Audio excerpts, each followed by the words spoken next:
Welcome back to another episode of Void City Reviews. I am Dan. Today I'm going to be doing a custom comparison and a review. So I'm going to review this Batman Begins figure, and then we're going to compare it to the custom Batman Begins figure I made a while back before they announced that this figure was actually going to exist in real life. For anyone who's curious about how I made this Batman Begins figure, here's the video right there. That shows the entire process of how I put this guy together and all the parts that are needed to make this a reality for you. So, this new Batman Begins McFarlane figure came out recently. Let's take a look up close. The head sculpt is the same one that was used for The Dark Knight. It is exactly the same. However, the neck is different and it does kind of help. So even though it should all be one piece, if you pose this guy right, it looks pretty good. He has a wired cape, which we will talk about in a while here. He does have some reused parts from the Dark Knight figure other than the head. The belt obviously is reuse. He also has from the knees and the calves down, everything here is reuse from the Dark Knight figure. Otherwise, all the rest of this is new for this figure. All brand new sculpt. And as far as the suit goes, they got it fairly accurate in the design, other than this kind of area right here in between. So underneath the plates, the shoulder part, the arm part, this shouldn't be textured. This should be smooth like the whole rest of the suit. There was no texture on the Batman Begins suit.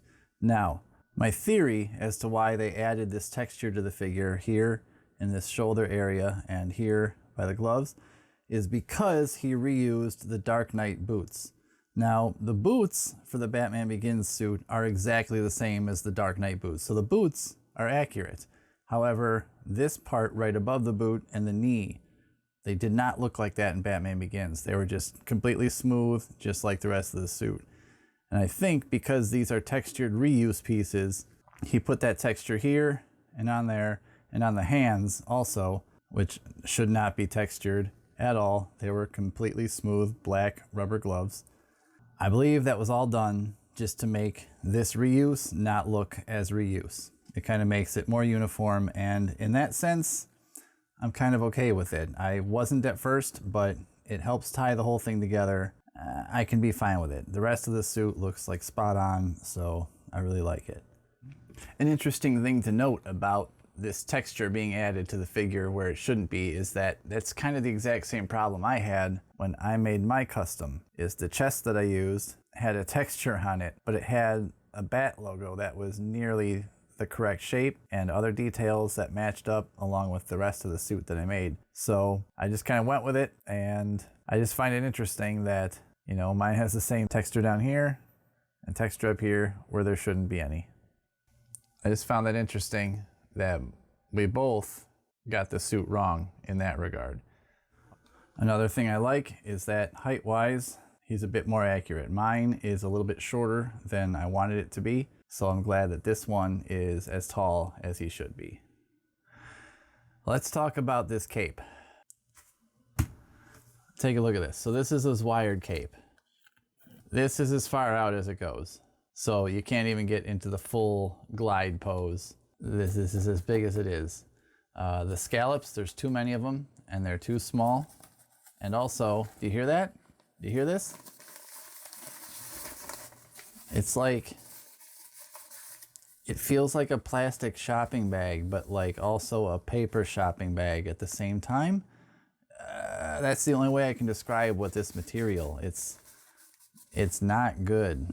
It's really not good. This cape is awful. Like, look at this. So McFarlane had a couple of really nice capes recently. This is definitely not one of them. I will be replacing this with that cape as soon as I can, because this cape has the correct size and drapes like fabric, falls down, can be folded. It's not wired, but I don't care. If this is what wired looks like, then I want no part of it. This is garbage, Todd. Come on.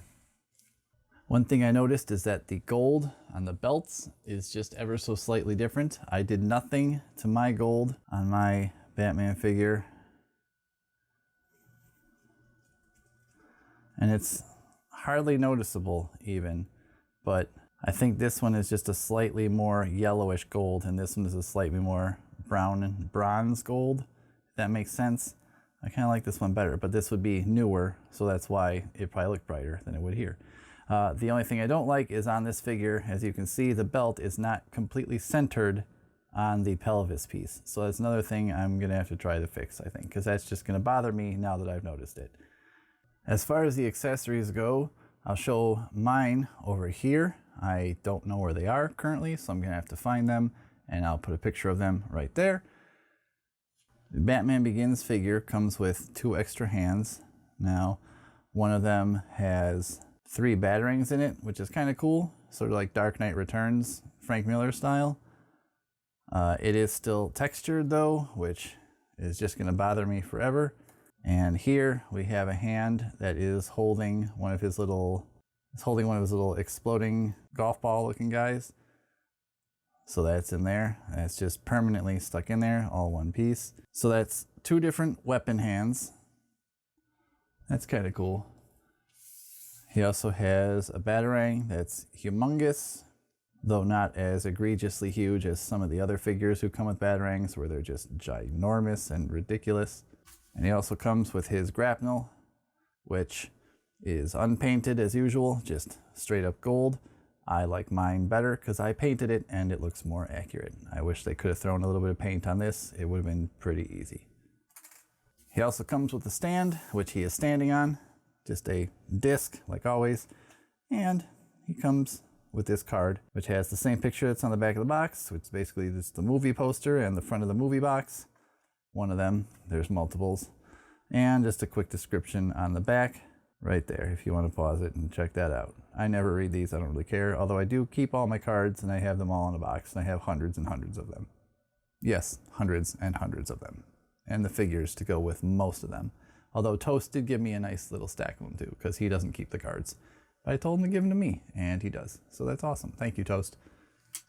Articulation wise, he is the same as the Dark Knight figure as far as where he articulates. The head does turn, which is something people have been upset about. They wish that it had been all one sculpted piece. Like I said, you can pose it in a way where it looks still pretty good. One thing I will note right out of the package, I did not have the same problem with this as I had with the Dark Knight figure, where the biceps were completely locked up. Both of mine turn freely and comfortably, and that is just fine with me. Same with the legs. I had no problems there. The knees work just fine. The wrists work just fine. The ankles work just fine. Nothing is too loose. Nothing is stuck. So no problems there. Well, that's about all I can say about both of these guys now, comparing them to each other. I really like how the McFarlane one came out, despite the few inaccuracies it has. When looking at the figure as a whole, with other decisions that were made, it seems to make sense overall, and it makes the figure a little bit more cohesive. So I think in this case, again, some of the changes that were made could be justified depending on how you look at them. I still think it's a very well done figure. I think it looks really nice. And the only thing I really want to change currently is just that cape has to go. That cape needs to disappear, and I need to replace it immediately. Otherwise, I'm very happy with this, and the only other change I'd make is maybe fixing and adjusting the placement of the belt. But even the paint is really nice. Having the gauntlets and the boots shiny and the rest of the suit with a matte finish, again, accurate to the movie. I really like it. I really like this suit, and I enjoy that I have a figure now of this suit that looks really good and can go with the rest of the Dark Knight trilogy of figures on my shelf.